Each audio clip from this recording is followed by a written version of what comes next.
नमस्कार, जय महाराष्ट्र मित्रांनो। आताच्या क्षणाची सर्वात मोठी ब्रेकिंग न्यूज समोर येत आहे।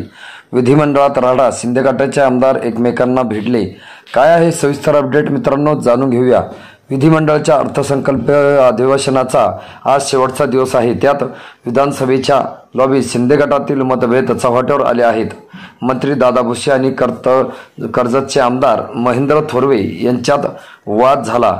हा वाद धक्काबुक्कीपर्यंत पोहोचला। त्यावेळी मंत्री शंभूराजे देसाई आणि भरत गोगावले यांनी मध्यस्थी केल्याचा हा वाद मिटल्याचं बोललं जातं। मात्र या घटनेवरून विरोधकांनी सरकारवर निशाणा साधला आहे।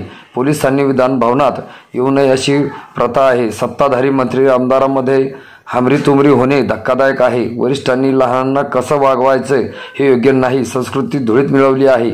महेंद्र थोरवे यांच्याशी माझे चांगले संबंध आहेत। विधानसभेत असं होऊ नये असं प्रामाणिक मत आहे। विधानसभेचे नाव लौकिक कायम राहू द्या असं राष्ट्रवादी आमदार जितेंद्र आव्हाड यांनी म्हटले आहे। तर महाराष्ट्रात भाजपनं जे राजकारण उभं केलं त्यात सभागृहालाच आखाडा केलेला दिसतो। जनतेच्या प्रश्नावर बोलण्याऐवजी स्वतःच्या स्वार्थासाठी एकमेकावर लॉबीत भिडले गेलेत हे खोक्याचे प्रकरण आहे। हा प्रकार लाजिरवाणा आहे अशी टीका काँग्रेसचे नेते नाना पटोले यांनी केली आहे। मित्रांनो, तुम्हाला काय वाटतं?